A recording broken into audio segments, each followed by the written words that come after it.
too slow. The rules of the game are simple. Get me before I get you. Win once, you're free to leave. Just you, torn apart, again and again, as I've been for the last 15 years. Wait, 15 years? What happened 15 years ago? Is that something I can fix? Really? You think you can fix this? Holy God! God, not holy.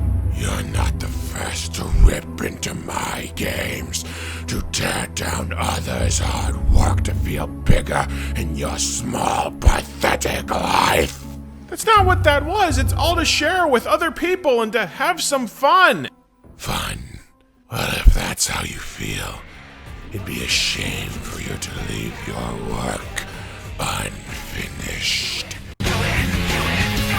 Can't even see all of me. Walk into my mystery. Step inside and hold on for dear life. Haven't about 1 million people talked about this game online already? My hell is a very big place.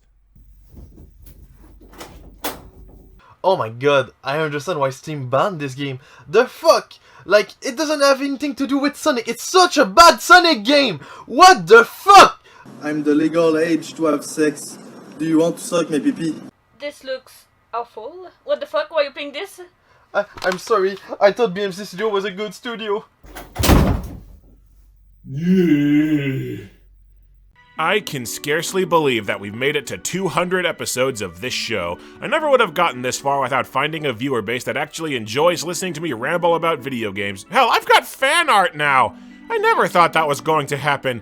And so it only seems right to repay you loyal fans with a game that's been heavily requested since the beginning. A legendary travesty that took a beloved franchise and held its head under the water until the bubbles stopped. A series I grew up with, by the way, in case my hour and 40-minute retrospective wasn't a strong enough clue. It's finally time for Sonic the Hedgehog 2006.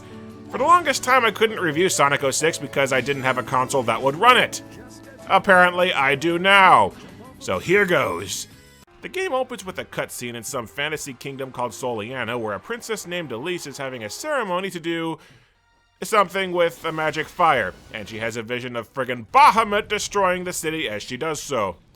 So yeah, way to immediately alienate fans by moving the setting from modern-day cities to every generic JRPG ever. Dr. Eggman attacks and tries to abduct the princess because he wants the magical flames of disaster and the Chaos Emeralds that make them work, which, between Chaos, the Ark, the Gizoid, the Black Comet, and the Temples from next game, all these ancient evils are really lucky that only one bad guy needs the emeralds at a time. Also, yeesh, this realistic take on Eggman's design is butt fugly. Why the robo-nipples? Just why? Sonic, of course, blazes in to save the princess for all of 30 seconds before she's kidnapped in the next cutscene, so Sonic has to go and save her. Between levels, you wander around Soleiana as a hub world, and you quickly run into Tails, whose lips very blatantly don't move for over half his lines. I heard that you tried to save their princess from Dr. Eggman. And Tails will constantly get stuck just walking the empty streets. Crap's sake, Tails, just use the stairs as stairs! He'll also go drown himself every single time you go anywhere near the water. Try to escape the game all you want, you're stuck here with me! Okay, to access the first level I need the Lightspeed Dash to travel on Paths of Rings, but I have no rings to buy from the store, so I need to talk to a shoemaker with a mission to help test out some shoes. I buy the dash, make it to the magic mirror that opens the level, and finally, after 20 minutes of cutscenes and screwing around, I finally get to play the damn game! Sonic 06's gameplay is a lot clunkier than prior games in the series. Sonic's movement is slower with crappy acceleration, and yet he turns on a dime so that you're constantly oversteering him into smacking into walls. You can barely move Sonic at all when you're in midair, and his homing attack makes him lurch to a halt like he swore off momentum for Lent. Pop this in after any of its predecessors, and basic movement just feels stiff and awkward and wrong the entire game. This first level is designed to look, sound, and play almost exactly like Emerald Coast from Sonic Adventure 1, right down to running along a boardwalk that a whale shatters behind you. Except Emerald Coast didn't have Sonic skating on water and dying immediately for grazing a single wall, which you will since the controls about lock up to where you can barely steer. Then there's a stretch where you switch over to Tails, who's even slower than Sonic, and his throwing bombs to attack will often have the game jump into first person so the camera keeps warping back and forth to make you barf. Tails can still fly like in prior games, but his slippery-ass movement is locked to a constant speed that you can't control, you can't slow down for a gentle landing, and you end up having to frantically fidget the stick to fly circles around your destination to try and set down properly. And the third section of this level is a running gameplay style with obstacles coming up way too quickly to dodge, taking damage from grazing anything in the environment, and the controls again being way too stiff to maneuver. So this first level has 3 styles of gameplay, and they all control like balls! I'm also noticing that a lot of things that should have animations just don't. Taking damage makes dropped rings just materialize around you instead of spilling out like in prior games. Tails doesn't even flinch if he's damaged in mid-flight. Throwing bombs while airborne as Tails just has him casually poop them out instead of actually moving any limbs. And Sonic has the same tumbling animation regardless of what he hits in a running section, even if it leaves you levitating against a brick wall. This is starting to feel more like a Steam knockoff of Sonic than the real thing. Sonic and Tails track Eggman to the desert, but the entrance to the desert is blocked off by guards who work for Lord Regis, and he'll only let you pass if you save a little girl, which requires sliding under this small gap. Come to find out that Sonic is completely incapable of ducking or crawling under gaps unless you buy an anti-gravity machine for his shoes, and you will use this slide move nowhere else in the game. To save Elise, you fight a mech called the Egg Cerberus by steering it into walls with controls that barely respond, but that's okay. The damn thing barely even tries to attack you. No wonder Eggman normally pilots all the bosses himself. He can't program AI to save his life. In the level that follows, you're carrying Elise through the desert, so not only is Sonic even slower, controls even worse, even less animated, and has several abilities disabled, but the whole damn desert is made of insta-kill quicksand that you can only cross by projecting a force field that Sonic gets from carrying Elise? I don't know, most of this boring-ass level is just walking. Hey, maybe if you stop to develop the playstyles you have, instead of constantly hucking new shit at a wall to see what sticks, you might have something. Because your wall is made of Teflon, and nothing's going to stick.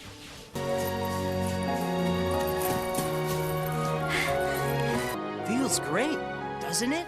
Yes, I've never run so fast before. We'll get to this later, I want to get all the vomit out at once. But for now, I'll just say, Elise patches an injury on Sonic's arm that they forgot to render. Then we're introduced to the game's breakout new character, citation needed, Silver the Hedgehog, a guy with psychic powers and hair styled like a pot leaf. I don't know that firsthand, I learned it from that 70s show. Gentlemen, we have finally done it. A pot leaf on the water tower. Yeah! It looks like a hand giving the finger. Silver fights you by automatically grabbing you out of nowhere for an instant kill that you can't do anything to avoid, all the while loudly mocking you in a nasally voice. It's no use! No! And in between rage breaks, I realized another basic feature of prior games is missing. In other Sonic games, the camera almost always points at the boss at all times so that you can clearly see what you're doing and easily dodge and counter attacks. Not anymore! You have to constantly try and wrestle the camera into position manually to see most of the bosses at all, except the manual camera operation is way too slow to do that. So in a boss fight where you need to keep far away from Silver at all times so that he doesn't insta-kill you, you'll never have any clue where he is. And speaking of the camera, both horizontal and vertical camera movement run on inverted controls and you can't change them. I don't know how new C-stick camera movement was in 2006, but revisiting it today, it's insanely awkward. Well, during the fight, Elise gets kidnapped again. So it's back to Solyana. Hey, seizure procedure! Almost every level in Sonic's campaign has the entrance blocked off until you run some stupid rigmarole side quest in Solyana. You'd think the guards would be desperate to help save their ruler and would gladly help the world-renowned superhero to rescue the head of their government, but nope! Screw that bitch, apparently! Go on a stupid-ass scavenger hunt trying to find the captain of the guard to ask for clearance, only to find the guy who told you to find the captain is himself the captain! I'd be better off with the captain from Dancing It's On! But even past the stupid guards' stupid side quest before they'll deign to allow you to rescue their stupid princess, finding anything in Solyana is a nightmare. Everything looks the same and there is I repeat, no world map anywhere to point out objectives or landmarks. Your only recourse is to run in aimless circles around the city, hoping you stumble across your goal on accident. Oh, there are citizens that will give you hints on what to do next, but only rarely do they actually tell you where to go. It's on you to explore Boringville until you find the objective on your own. The real point of the city map is that it's filled with side quests from citizens, like this Three Musketeers challenge where Sonic needs to find several rings, but if you touch the water on accident, you fail. Except near as I can tell, you don't get shit for actually completing these missions, except for a few rings. Several civilians tell you that there's a reward or a treasure for finishing their quest, and then you don't get dick. And the other characters don't even have many optional upgrades like Sonic does, making the side quests extra special useless for them. Oh, and the silver medals that you collect in the city and the gold medals that you get for collecting levels in S rankings, near as I can tell, don't actually do anything. Hey Sega, you want some free advice on how to make your Sonic games better? Hire a guy to patrol the workstations with a stick, and anytime someone tries to add a hub world to a Sonic game, beat them with that stick! You run into Knuckles in another section of the city. For some reason, he's not here doing his job guarding the Master Emerald, and he is not any better at navigating the overworld than Tails is. And now that you've got 2 AI followers, the frame rate will sputter constantly. Eggman offers to trade Elise for the Chaos Emerald that she handed off to Sonic, so we're off to the requisite snow level. Said snow level begins with a snowboarding section, and oh my god! It's like they were competing in the Bad Game Olympics! The controls cycle at random between barely responsive and insanely sensitive. There are bottomless pits everywhere that it's easy to slide or get launched into on accident. The jump button only works when it feels like it and requires that jumps be charged first. The physics are so borked that you can easily skate back up the mountain. You'll lurch to a stop periodically, and I can't tell if it's due to another physics cock-up or if it's just how the movement control works. And it ends with a big jump that you're completely at the glitch RNG's mercy to actually make it. It's like snowboarding on the moon, drunk, with your legs asleep, covered in lube, with landmines everywhere, and invisible patches of superglue strewn about at pure random. For the love of crap, is there anything fun to do in this game? This is a pretty cold place for this. Well, it's an odd location, but we always knew that Eggman was cold-hearted. We better find Elise before the trail goes cold. Except this level is so open, where do I go? Am I getting warmer or colder? Luckily, it's Snow Problem fighting all these enemies. Man, look at all the robots he sent. Eggman has no chill. Even for him, this is an icy reception. But I'll find his base and get in from the cold, and let Eggman know that he's on thin ice. It's time to freeze his assets. Glad I got to dig that joke out of the deep freeze. Thank you, Sonic, for being so cool. Actually, there's a destructible guard tower here that I think you have to climb in order to finish this level, so does wrecking this tower make the level stone cold unwinnable? Well, to the shock of nobody, this whole thing was a trap, and holy crap! We actually see Eggman's eyes! Good to know he's not snowblind! Eggman's current plan to conquer the world is a machine that can time travel, which he tests on Sonic, Tails, and Knuckles, but he still needs Elise's vague, undefined power to get it working perfectly. I can finally complete my plans, now that I have the Chaos Emeralds. Funny how Eggman's dialogue implies he's got all the Chaos Emeralds when the rest of the game makes clear he only has one, and is about to lose it. Because the whole rest of the game is unfinished, why should the script be any different? Sonic and friends are sent to a post-apocalyptic distant future where they immediately run into Shadow and Rouge. And you know how in the other game Shadow could use the Chaos Emeralds to teleport using Chaos Control, an ability that Sonic is only barely able to use and is strongly hinted to be a power that comes from Shadow's alien DNA? Well, eat shit! Now anyone can use Chaos Control, and if you have 2 people, it lets you time travel. Sure. You spend 2 levels wandering the future looking for Chaos Emeralds. This entails another garbage snowboarding level where I somehow glitched entirely out of the world map so hard that it just sent me to the next section, and also a running segment on a very narrow street that you will constantly jump off on accident and where the camera will turn to look back at you so you die off of obstacles that you couldn't see. Seriously, you have 0 control over yourself in midair, and Sonic has a humongous jumping arc, so if you're even slightly misaligned while jumping and trying to dodge all this crap on the road, you will go sailing right over the edge, and there is nothing you can do about it. You will die constantly on this section. Apparently, Crisis City is deemed the best level of the game and was chosen to represent Sonic 06 and Sonic Generations, and given that most of the level is just getting carried along automatically by springs and rails, that's an indictment of the game more than it's praise for this level. You find out that Silver is actually from this bad future, and he was sent back in time because he believes that Sonic rescuing Elise was somehow responsible for the apocalypse. I'd argue that your time would be better spent trying to kill the supervillain who's tried to destroy the world several times over and who kidnapped the princess in the first place, but then again, I'm not a moron! And hold on, is that Blaze the Cat alongside Silver? Blue Hedgehog. Doesn't she know Sonic already? How the hell many blue hedgehogs can you name? Yeah, one of the many continuity errors Sonic 06 has with prior games is that when she was introduced a year earlier in Sonic Rush, Blaze was from a parallel dimension, and here she's from the future. And she should already know who Sonic is. And it didn't help that Sega's official explanation for this is that everybody in this game had amnesia, as a tongue-in-cheek way of begging fans to just forget that the game exists. Wait, what are you doing here? I thought you liked Sonic 06 and all the other games. I do. I'm just here waiting for Sonic Colors Ultimate to get patched. That thing is still a train wreck, by the way. It's a month old and we still haven't got a patch update. Oof. Yeah, good luck with that one, dude. The volcano level sucks turd too. Keep dying on a wall due to physics glitches, most of the level is narrow platforming over lava, but the real highlight of this level is this is the first time you get to use Knuckles, and you will pray that it's the last. Literally, the first thing I did was get sent flying off the stage to my death by a basic attack animation because Knuckles lunges about 60 feet with each punch.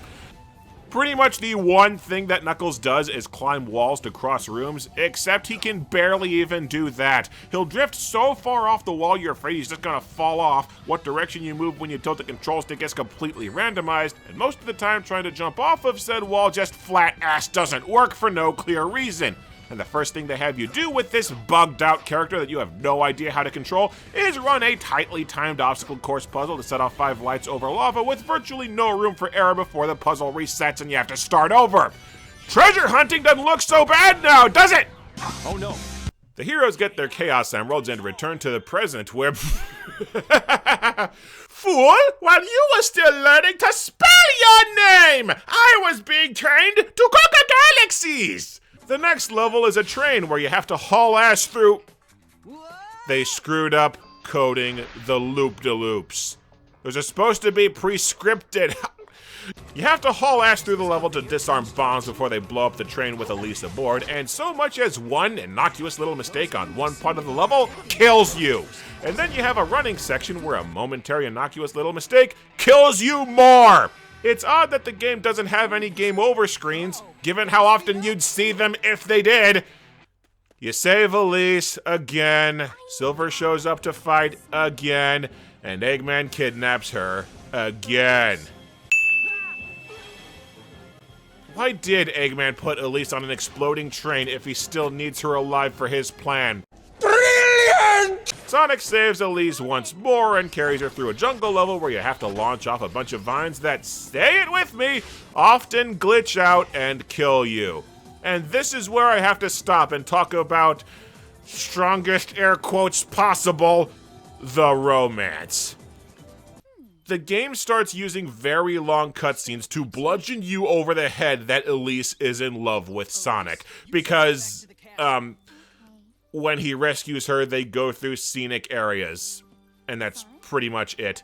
We know nothing about this character besides her damsel in distress credentials. They have squat in common and they don't bond over anything. It doesn't even play like Sonic is interested in her. They try to play it like as a princess she doesn't get to be free the way Sonic is, but nothing to that effect is ever shown. She just falls in love because he's the only guy nearby, but the game will keep screaming from the mountaintops that this is true love and totally the core of the story. Put it this way, Sonic 06 has fans, and even the fans hate Elise. Sonic, if you leave here to go on another adventure, remember this place. Oh, don't worry, people will. Eggman demands Elise surrender herself. Tails has a completely out of nowhere filler level loaded down with invisible walls that get you killed. And oh yeah, Elise is suddenly kidnapped again. Eggman wants to use Solaris, which is Solyana's sun god, to rule over time. I thought he already had a machine that controlled time, and it's not like trying to control the power of an ancient entity has ever backfired on him or would ever backfire again in the very near future. Oh, wait! Yeah, Eggman's time travel machine never comes up again. Get used to the game's plot suffering from leprosy. Huge chunks of it will just abruptly fall off for no reason. Cripes. So, before the people of Solyana will allow Sonic to save their kingdom, he has to pass 3 tests to prove that he's worthy of saving the princess for the 100th time. You have the test of intelligence, where you just jump into portals randomly, hoping one eventually takes you to the goal. This is the final puzzle from Superman 64! Why, of all the things to copy! The test of courage, where you fight an infuriatingly large number of enemies with no rings, and the test of love, where you talk to either Amy or Elise and win. This is sold like you're making some ultimate choice of destiny, but it literally never comes up again. I pick Amy, by the way. At least she has a personality. Also, if Elise is here, is she a projection, or did the bishops teleport her here and then send her back to Eggman? Screw it, I'm counting it. The last 2 levels are basically nothing but combat, except Sonic's homing attack and bounce make utter mincemeat of all the enemies, and combat is barely a thing. You can tell they just had no ideas whatsoever to convey stakes or a difficulty curve, other than to just keep spawning more hordes of enemies. Eggman's on his way to get a Chaos Emerald because the game isn't even trying to keep track of who has them, and then the egg carrier crashes for literally no reason that is ever explained. And even though you're about to fight Eggman in a giant flying mech, he apparently has no means of escape or surviving the crash unless you intervene. Luckily, Silver is on your side now, and Sonic time travels back a few hours to save Elise. To do this, you need to open the entrance to Eggman's lab, which takes scouring the damn city for church bells and getting them all to ring at once, which only works if you buy a white gem that soups up your homing attack to solve this one puzzle that is wholly useless the entire rest of the game. Gee, it's too bad Sonic can't just have Tails and Knuckles go ring the other bells. Like a smart person, I am really getting sick to death of Solyana. And yeah, let's talk about Sonic's gems for a second, shall we? There are 7 equipable gems that you can buy from the store and swap between on the fly, and each gem gives you a different power that drains energy from a meter. Except the developers never actually added in the meter that they were meant to pull from, so the powers can be used infinitely. And that meter in the lower right corner that's used for Elise's stupid-ass force fields has nothing to do with the gems and does nothing for Sonic levels where he's not carrying Elise. Just as well, though, because the bulk of the powers are terrible. The red gem slows time, allegedly, because I never got it to do shit. The blue gem gives you a speed boost, but anytime you're meant to be running, you're propelled by boost pads and can't use it anyway. The green gem is moderately useful since it whips up an instant kill tornado by breakdancing with such a huge lag that I often got hit while trying to summon it. The only gems that you actually want are the Sky Gem that teleports and can very easily glitch you out of the game world, and the purple one, which is bugged twice over and lets you jump indefinitely and utterly break the game. Trouble is, the last 3 gems are expensive and it is really friggin' difficult to get rings in this game. You can't replay levels in the story after you've beaten them once, and replaying levels or side missions from the free play mode doesn't count. The only way to get more rings post-game is to either play the long, boring, and drawn-out final level and boss fight over and over and over, or beat the infuriatingly badly designed side missions in the overworld. And several of those are an ordeal between lack of signposting and slippery controls constantly sending Sonic into the water for an instant fail. Stuff like the infinite jumping gem is a big reason why the game has fans, such a bafflingly humongous number of glitches to play around with. I'm not even going to get into the bugs that let you skip entire sections of levels or finish stages with the wrong characters. QA glitch hunting like that just isn't a skill that I have, I'm sorry. But even just playing this game like a regular person, I'm still dying from bugs left and right. The final level is mostly just combat, broken up by using Knuckles for like a minute to climb all of 2 walls and be done. Yeah, they knew Knuckles barely works, I'm convinced. The final boss with Eggman, he just shoots really easily dodged lasers. The only hard part is you grab onto his robot's antenna and steer it into falling explosives. God, I hope we're over Solyana and those bombs just glass the whole damn city. And you have so little mobility up or down that actually having something to steer Eggman into for damage is pure chance. Blowing up the egg carrier, I guess, just stops Eggman. We save Elise again, and it ends. And some foo-foo crap love song plays over the credits that just makes me want to puke. So this is the story they chose to tell for Sonic's 15th birthday, huh? He ran around saving a boring princess over and over, and also, by the way, sucks about the future? Nuh-uh, we're not done yet, because the game has 3 campaigns. One for Sonic, one for Silver, and one for Shadow. And if you thought Sonic's campaign was crap, you ain't seen nothing yet. Come on, man. Sonic 06 isn't going to be the one that defeats you. You've survived Batman Dark Tomorrow, Aquaman, Superman 64, and countless shitty Steam games. You've got this. Whoa. Thanks, man. That really means a lot. You want to help me out with this game, maybe? Video games are for children. Later, dude. Good God, has it really been 10 years? Next up is Silver, a hedgehog with psychic powers who comes from a post-apocalyptic future where an immortal villain named Iblis ravages the world with fire. Yes, this is the same game as Sonic Saves the Bimbo. A guy who looks like an older Shadow, but very obviously is not because he has the wrong voice, fake eyes, and no mouth, says that he saw this cool movie called Terminator once, and Silver can save the world by time traveling to the past to kill Sonic before he awakens Iblis. Luckily, with Trunks the Hedgehog here, I don't have to go stage by stage to explain why he sucks, because Sonic's levels were a conga line of bad design choices, but Silver is just corroded down to the core. Silver can barely run, barely jump, has no homing attack. Literally his only means of attacking enemies is to hold the right trigger to grab items with his psychic powers and then press X to throw them at enemies. His entire game is slowly hucking items at enemies until they explode.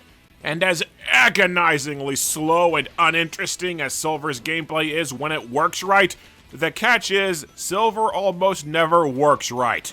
When you go to attack enemies, it's a complete crapshoot whether or not you actually hit them.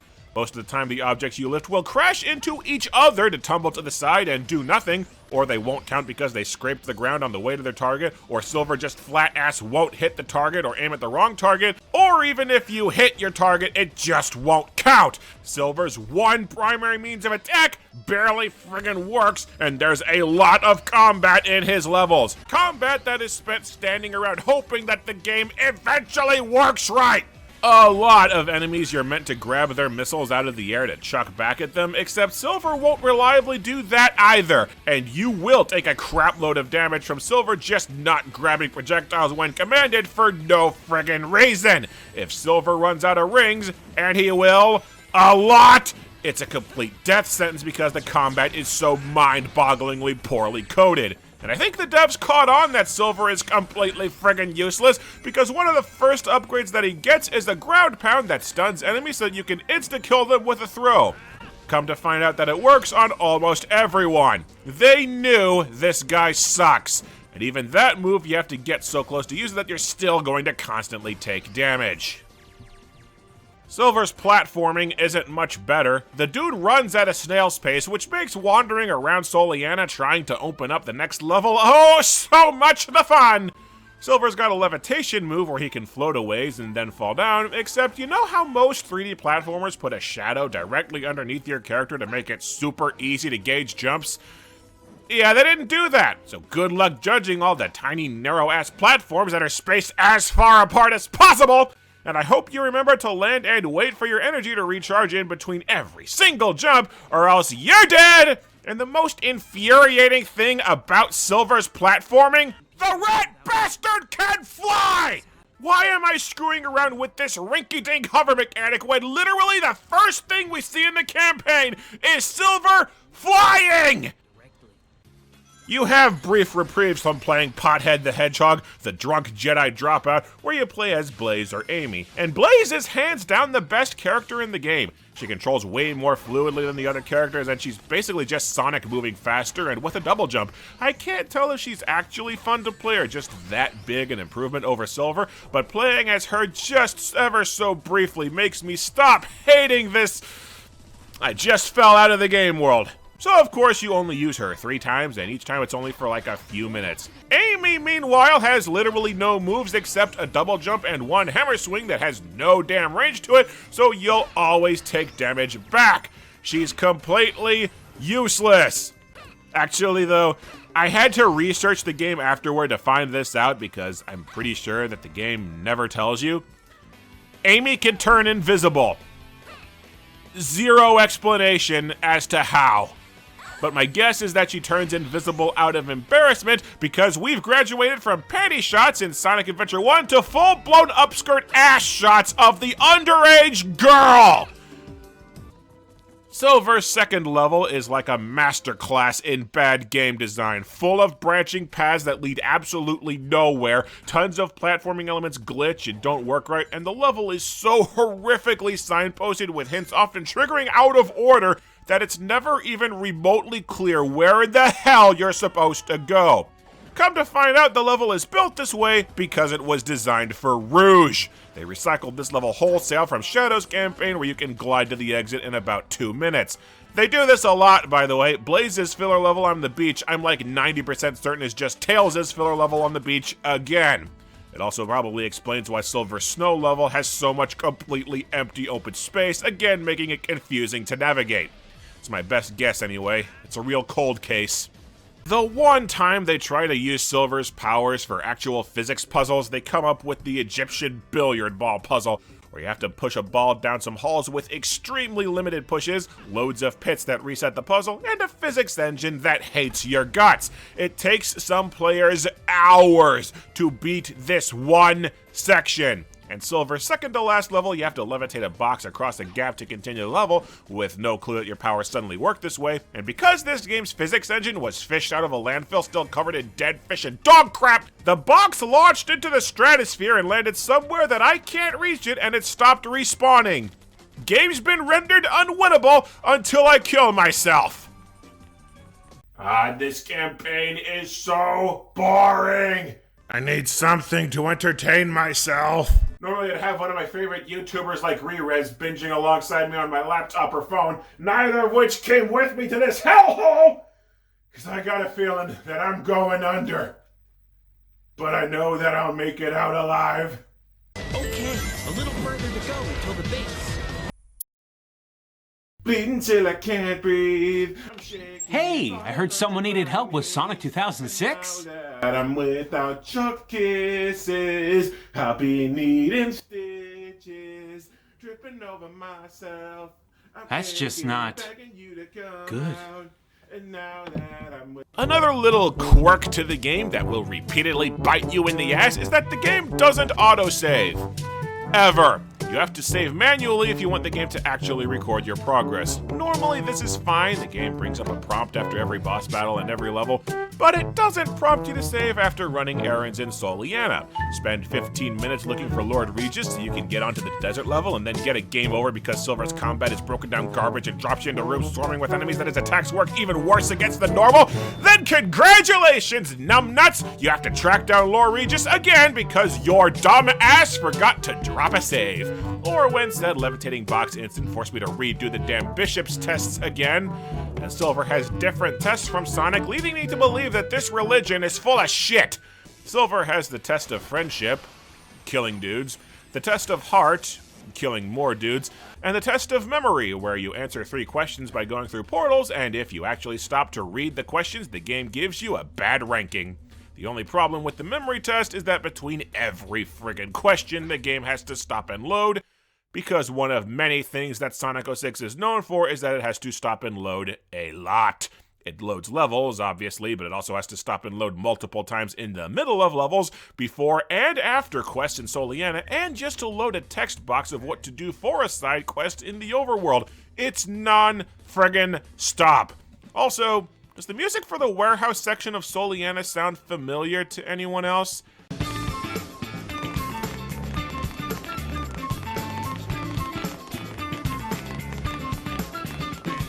Spider Chow, Spider Chow, Pine balls no one quite knows how. Just so cute, he's adored. Yummy fruit is his reward. Most of Silver's storyline is just running around looking for Sonic. He runs into Amy, she stops Silver from killing him, and then she leaves. And Silver fights the same Egg Genesis boss that Sonic fights later, so I guess Eggman made copies. And again, the fight isn't hard. Silver just literally can't hit the broadside of a barn. And because the plot says so, Silver just gets out of nowhere the Chaos Emerald that Eggman took from Sonic, at which point we get this little gem of dialogue. It said this gem can transform your thoughts into power. No, they friggin' don't! Collect 7, and a miracle's supposed to happen. Since when do the Chaos Emeralds grant wishes?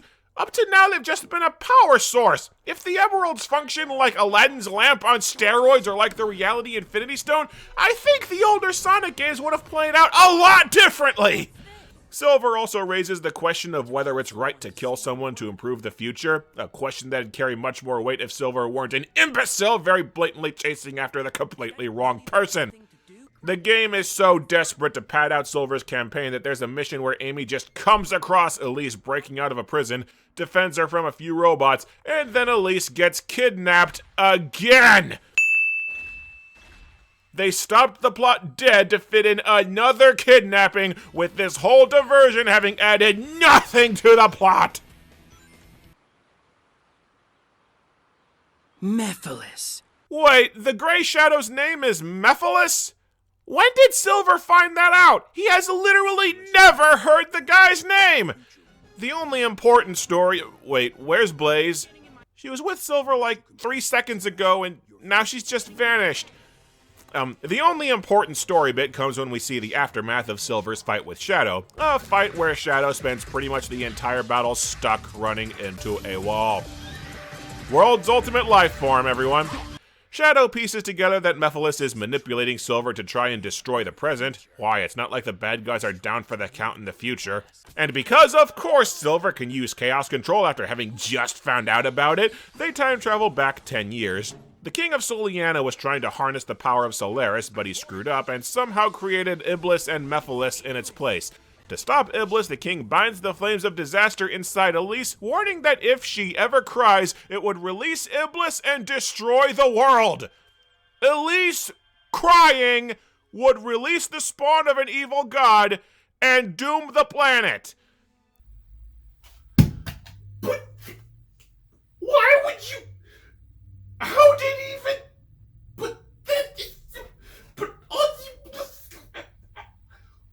What? The fate of all mankind rests on a teenage orphaned girl never crying? You retconned that the Chaos Emeralds grant wishes so you could write a story about how crying will blow up the Earth.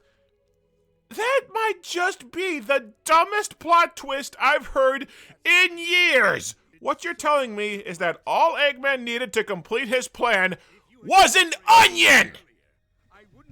Oh, and it turns out Silver gave Elise that blue Chaos Emerald that she had at the start of the game, which opens up all kinds of new questions. How has she had that Chaos Emerald for the past 10 years? There have been at least 5 world-ending catastrophes that called for all 7 emeralds in that time frame. Did someone just keep bringing it back after each game, or are there just 2 of this emerald now and nobody noticed? And how come traveling back in time didn't have any impact on the present and is indeed treated as if it had already happened prior to the time traveling, but Silver's future doesn't work on the same logic?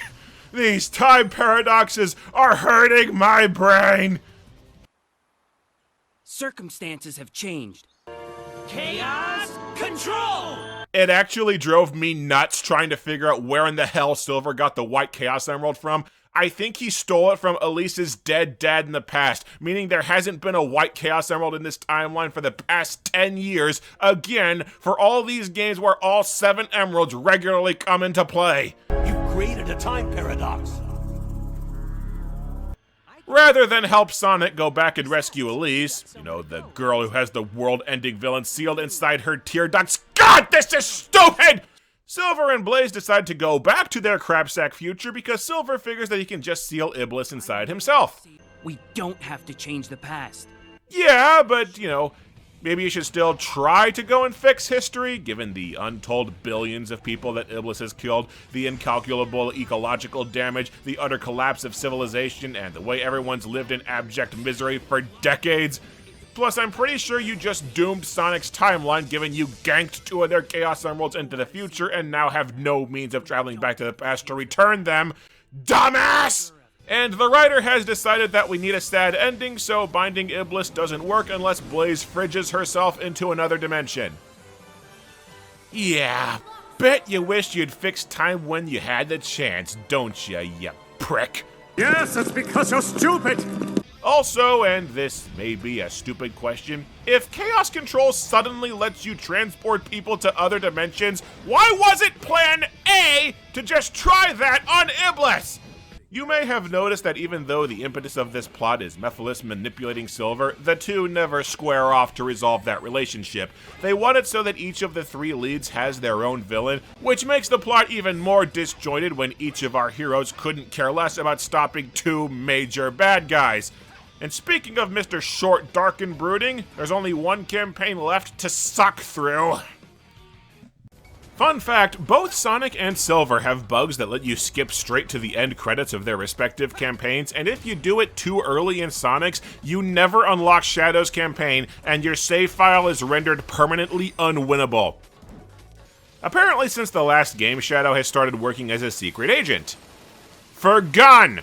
As in, the global military agency that ruined his life by falsely imprisoning him for 50 years right after unjustly murdering everybody that he'd ever known, including his best friend Maria, an innocent teenage girl. I can't tell if this is character development or shitty writing. Shadow is sent in to rescue a captured Rouge, who just shows up midway through his first level with no explanation anyway, after she was sent in to steal a relic called the Scepter of Darkness from Dr. Eggman. In the scuffle, the scepter smashes and releases a villain called Mephiles, who takes on Shadow's form, and then sends them all to the future. And then takes them all back to the present. His plan and motives are never explained. Sue me. Point is, Shadow has to stop him. Also, Mephiles is voiced by Dan Green. Honestly, just makes me wish this ended with a game of Yu-Gi-Oh! Except you know that Shadow would play Cyberdarks and get his ass handed to him. Shadow plays almost exactly the same as Sonic, only a little faster, controls a little more slippery, and combat's even easier since you can mash A to beat up enemies after landing a homing attack. In fact, Shadow's basic homing attack has him pelvic thrust into all of his enemies. I said fucking! I don't know why Shadow has such bad traction when skating, given they screwed up the animation to where his feet are always embedded into the ground. Shadow can also throw a Chaos Spear in midair that stuns enemies but never hits jack shit, and as you kill enemies, Shadow builds up energy that you can use for a Chaos Boost, which doesn't really do anything. Shadow already kills enemies really quickly. In fact, I'm pretty sure the Chaos Boost is why this spring glitched and launched me clear outside the boundaries of the level. No! They seriously recycle most of Sonic's levels wholesale for Shadow's campaign, and since the 2 play near identically, you're more or less playing the same campaign twice. The only major difference is that in place of horrifically badly coded running and snowboarding sections, Shadow has a few horrifically badly coded vehicle sections. The glider is fun, flying around blowing the crap out of stuff with missiles. only lasts about a minute or two at a time, but the rest... The buggy's controls are way too stiff, the bike's controls are way too oversensitive, both are near impossible to control properly and loaded with crap-hole useless weapons to boot, and the hovercraft they make you use on some of the glitchiest segments of Shadow's levels. I'd like to know what the hell planet this game's physics engine is based on, because all these multi-ton vehicles bounce hurtling off into the air like they were made of balloons. Plus they take a ton of collision damage out of nowhere to leech out all your health when you're not looking. All I can say is thank crap the vast bulk of the vehicles are optional, since trying to use guns and rockets that don't auto-aim whatsoever to fight enemies that are often too high to hit while the camera refuses to follow you properly is way more of a hindrance than a help. And that's before Shadow's bafflingly badly coded tempo level, where you drive a hovercraft around collapsing buildings that will constantly drop debris onto your head and kill you out of nowhere.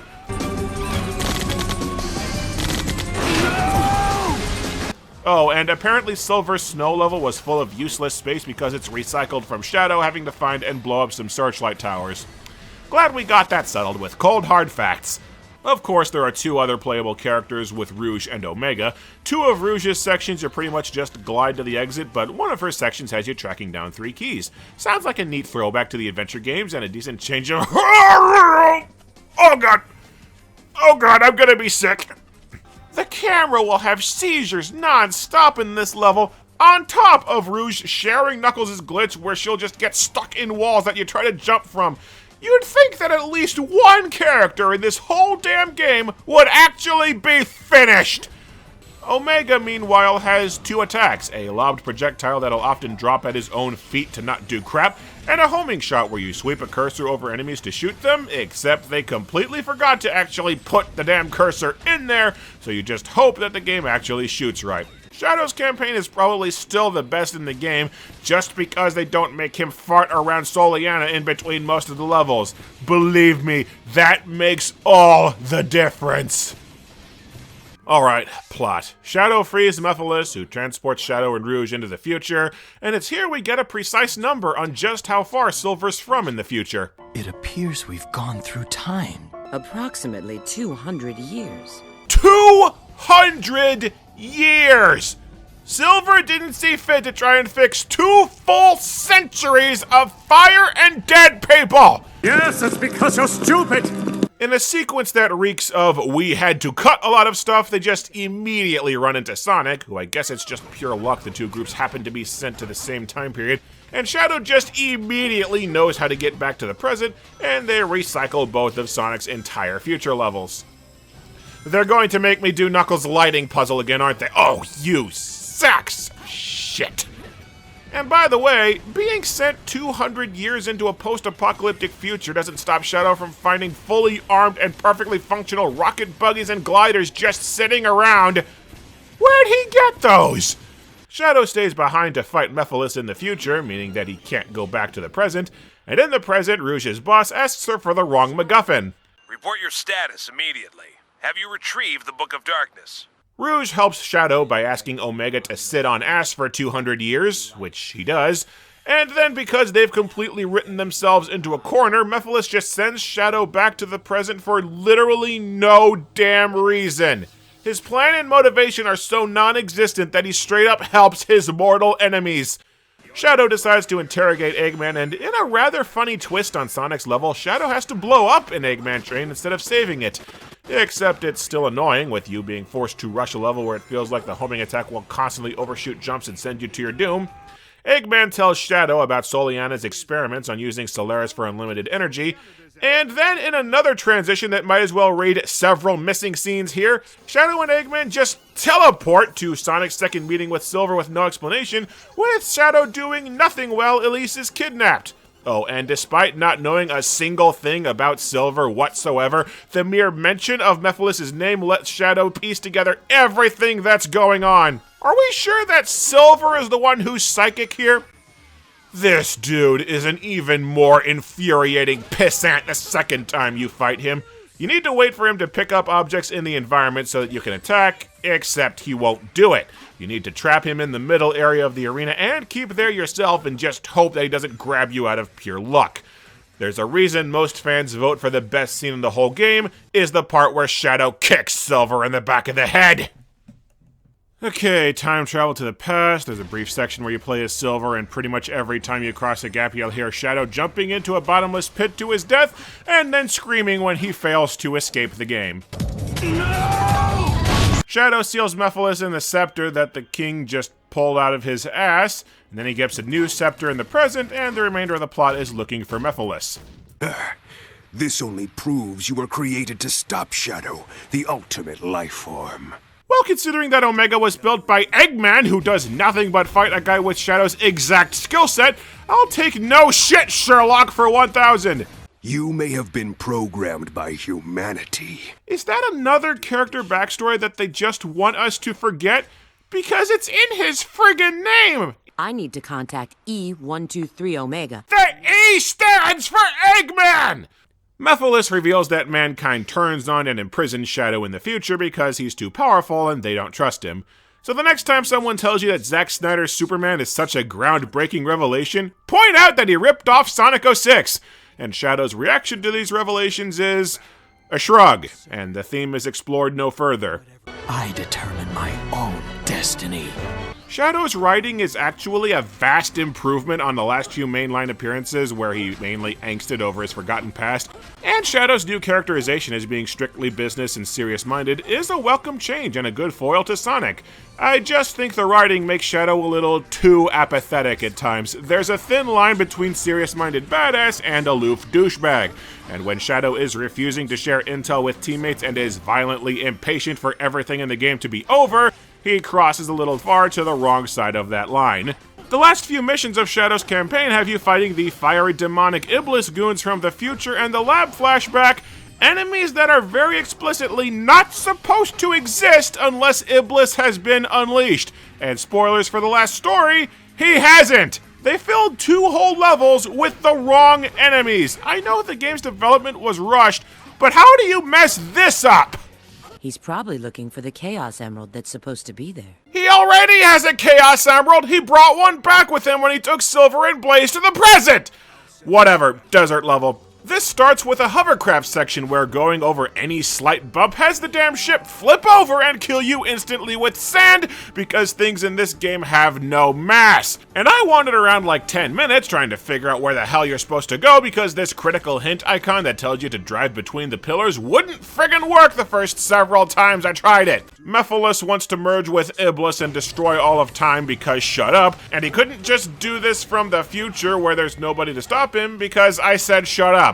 Mephiles goes down like a bitch in the actual boss fight, but the Scepter of Darkness doesn't work on him anymore because technobabble. So Shadow removes his power limiters that were only a thing in the anime and never so much as alluded to in the games, and he just kicks Mephiles' ass anyway because apparently that was always an option. The story is just fully imploded on itself. They're not even trying to explain what's going on or why anymore. So, which campaign gets your vote for being the worst written and most slapdash? The Sonic campaign, where he does basically nothing to contribute to the plot, just chases a princess all game? The Silver campaign that's padded like hell, has our sidekick disappear at random, and where the main hero is an imbecile in a wild goose chase who condemns billions to death? Or the Shadow campaign, so blatantly unfinished that characters just warp into new situations at a whim and magically know things they really shouldn't? Me, I don't have a winner. Just 3 losers. And of course, much like the other preceding 3D Sonic games, there's a last story that gives you the true ending. So apparently there's more than one Mephiles, and the one Shadow has been following all game didn't actually matter because the one from Silver's campaign is still kicking. So Shadow's campaign, complete waste of time. Why'd they use the same villain twice if these are effectively 2 different people? Did they just not want to add a 4th villain and convolute this mess even more? Cause that ship sailed a long time ago. Mephiles finds Sonic and just shoots him in the chest and kills him.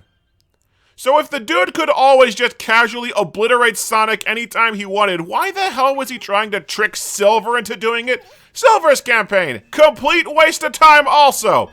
Sonic's death makes Elise cry and releases Iblis, which renders Sonic's campaign completely moot, especially since Eggman has nothing to do with the climax, so 3 for 3, nothing that's happened so far has actually mattered. And then Mephiles just suddenly has all the Chaos Emeralds out of nowhere because eat me.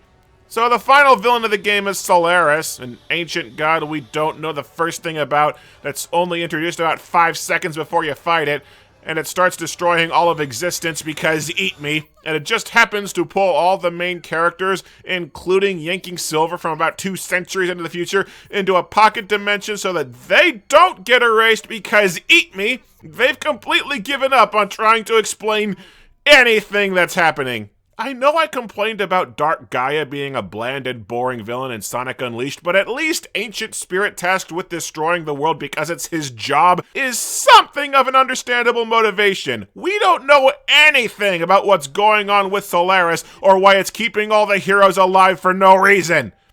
Anyway, since the Chaos Emeralds grant wishes now because eat me, the heroes have to gather the emeralds to save Sonic. What follows is meant to be a big epic crossover level like Adventure 2's Cannon's Core, where you cycle through all the playable characters that aren't dead yet, except Cannon's Core was a thrilling culmination of plot and characters.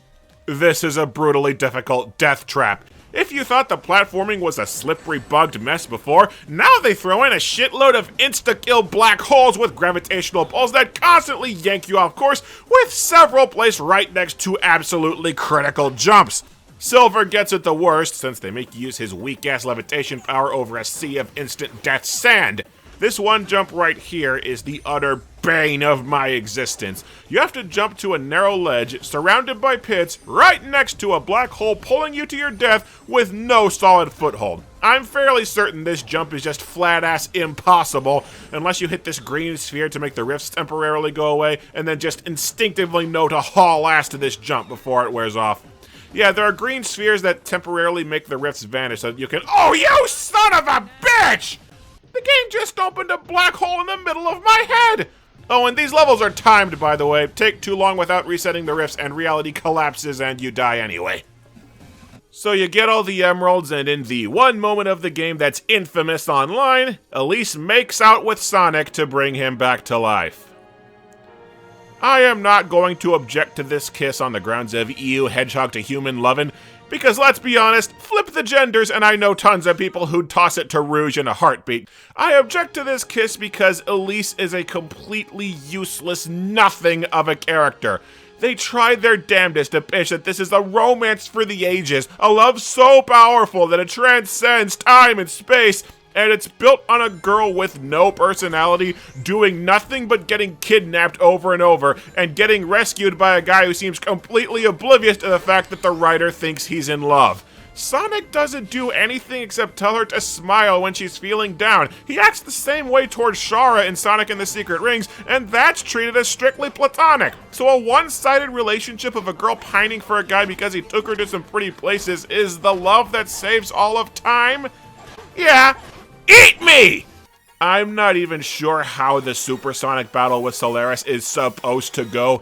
He literally just sits there, flinging rocks at you and blocking all your hits. Never actually attacks, never has a pattern or anything to make himself open. The final boss gives so little of a shit that he doesn't friggin' move! You can switch between Sonic with a charge attack, Shadow with a projectile, or Silver who can grab and throw rocks, except all your attacks just bounce off with no hint of what you're doing wrong. I just keep attacking and some hits get through on what seems like pure luck. Best I can figure, the boss runs on phases where only one character can damage him at a time, and then they make you fight him again where Silver is completely useless. The fight isn't even hard, you just switch to a new character anytime you get down to 10 rings or so, and you'll never come close to dying. I spent literally 20 minutes on this fight, and still did not get the lowest ranking possible. After the fight, Sonic and Elise just somehow end up in the past and find the Eternal Flame that summons Solaris, I guess. And Elise blows out the Eternal Flame, maybe killing Solaris forever, it's not entirely clear, and she retcons the universe so that all the game's events never happened.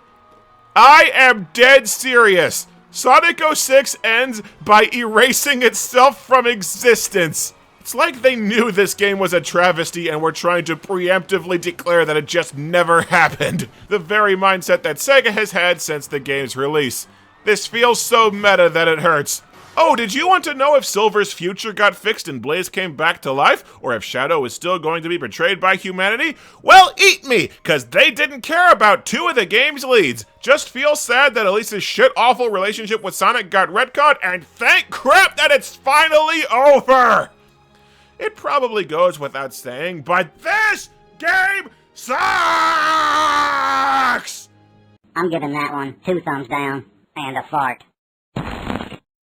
Everything here is a complete mess. The gameplay is horribly designed and unbalanced with crap controls, entire characters being either useless or badly glitched, obnoxious level design that tries to get away with recycling huge chunks of stages ad nauseum, and for characters they were very much not designed for, a completely useless and infuriating hub world, and of course, a gigantic mountain of glitches or poorly implemented mechanics that will kill you constantly for minor mistakes.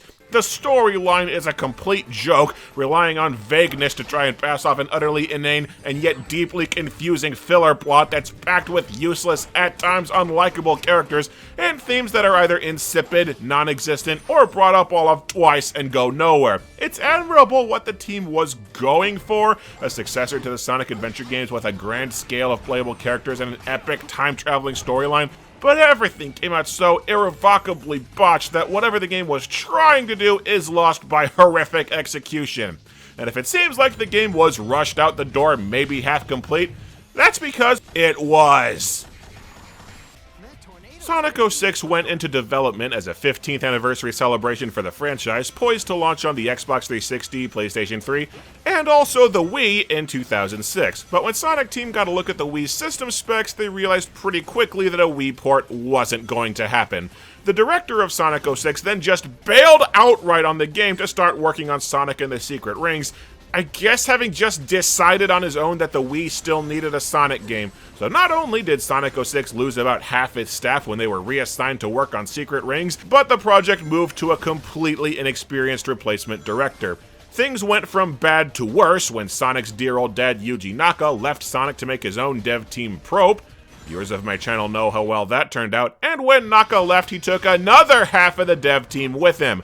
The game was already midway through development when all this shit hit the fan, so they were already committed to making the most mechanically and narratively complex Sonic game yet when the dev team was whittled down to a skeleton crew and saddled with a newbie director.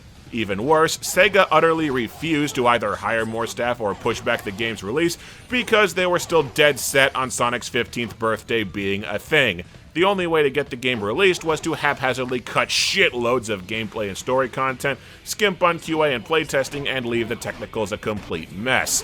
The team also got bit in the ass by an early decision to build the game around the Havoc physics engine with an emphasis on interaction with the environment, which led to a shitload of the problems with the basic gameplay because of lack of proper dev time. Fans have been begging Sega to remake the game with a proper dev cycle and call do-over on this catastrophic mistake, but given that Sega has used official channels to slam the game more than once, I don't think it's gonna happen.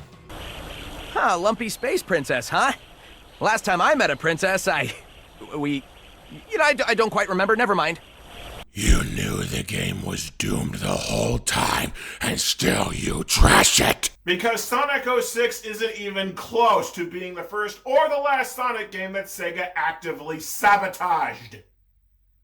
Sonic almost had a proper 3D game on the Saturn called Sonic Extreme, and it was assigned to Sega America to be developed, except Sega Japan wouldn't stop arguing with Sega America about what the game should be like. Then they forced the dev team to chuck the entire game out and start over and refused to give them any more time, and then Yuji Naka took away their Knights engine just to be an egotistical douchebag. And when the heads of the dev team became literally deathly ill, Sonic Extreme was shit-canned because it wouldn't be done in time to release with a movie that didn't end up happening anyway. And once that was done, the horrifically terrible racing game Sonic R was rushed through development just to have something Sonic-related to release for the Sega Saturn. You know how Sonic Boom Rise of Lyric was one of the worst things ever? Yeah, that happened because Sega signed a deal with Nintendo behind the dev team's back, requiring that the CryEngine game had to be released on a system that didn't support CryEngine. And that was after Sega hired a Western dev to make a game that didn't play like Sonic and explored Sonic's origins, only to yell at them to scrap everything because it didn't play like Sonic and explored Sonic's origins. And those are just the major examples. I'm told the reason the franchise stopped using the adventure games as a base in favor of floundering with inconsistent gimmicks is because Sega has internally forbidden making anything that even remotely looks like Sonic 06, because they just hate this game that much. The content that was cut from Sonic 06 was meant to get a new lease on life in Sonic Unleashed, until that game's director just decided out of the blue to hijack the entire game to focus on the stupid-ass werehog, which he knew nobody was going to like as he was doing it. The game Shadow the Hedgehog spawned from a single kid fan who wrote a letter to Sega about how cool Sonic would be if he used guns, and they immediately decided that going full darkness, no parents would expand Sonic's demographics. Another problem hampering Rise of Lyric and more than likely Lost World is that when fans complain that the running sections in Unleashed or 06 are too fast to control, Sega apparently misinterprets the complaints as nobody wants Sonic to run anymore and forces the games to slow down as a result. The original Sonic adventure was so unfocused because it was rushed like crazy to hit the launch of the Dreamcast, with the initial Japanese release being so unbelievably buggy that it took a whole year of patching to release it in North America. Even this year, 2021, Sega is still pulling this bullshit with the remaster of Sonic Colors, farming the game out to a dev team with a proven disastrous track record of porting games to other consoles, and then rushing them on top of it. So yeah, that's the real scoop on why Sonic has been such a disaster for so damn long. It's not because Sonic is bad, it's because Sega is run by a lot of stupid and egotistical people. There's nothing wrong with Sonic. There never has been. You can let go of all this and just go back to the fans that love you. Sonic was never the problem. You are. You and all the other worthless peons, too stupid to enjoy my games. You ruined me, and this is justice, punished for eternity. Wait, you've been torturing and abusing people because they didn't like a few video games? Do you not see how pathetic that is? More pathetic than spending the last 10 years complaining about video games. You want to know what the difference is between you and me? I don't care. If someone walks up to me and says they love Metroid Other M or love No Man's Sky or hate the new Star Wars or whatever, I will shrug and go on about my day. Because they're just video games. They're just movies. I make a video expressing my opinion, and I'm done. I don't then go out and belittle or insult people over their taste in fiction, or bully actors off social media, or hurl slurs at content creators, or send death threats to people for being associated with a work of fiction. So you're the only one who's allowed to voice an opinion. That's not what I said! Voice your opinion, engage in discourse, have a debate, but don't use it as an excuse to attack people! Because once you cross that line over something that trivial, you're the monster! You're the douchebag! You're the bully who needs to be knocked down a peg! You said I need to win one fight between us to get out of here, but I got news for you, jackass. If I'm living in your head rent-free over my taste in movies or fucking video games, then you can hurl all the abuse you want, cause I'm the one who's winning!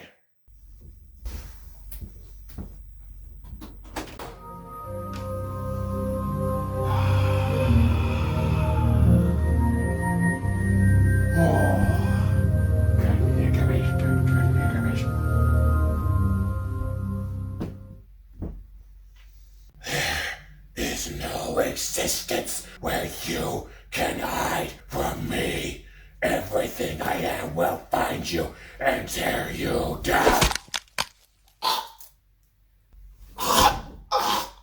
Happy 15th anniversary to you, and happy 10th to me.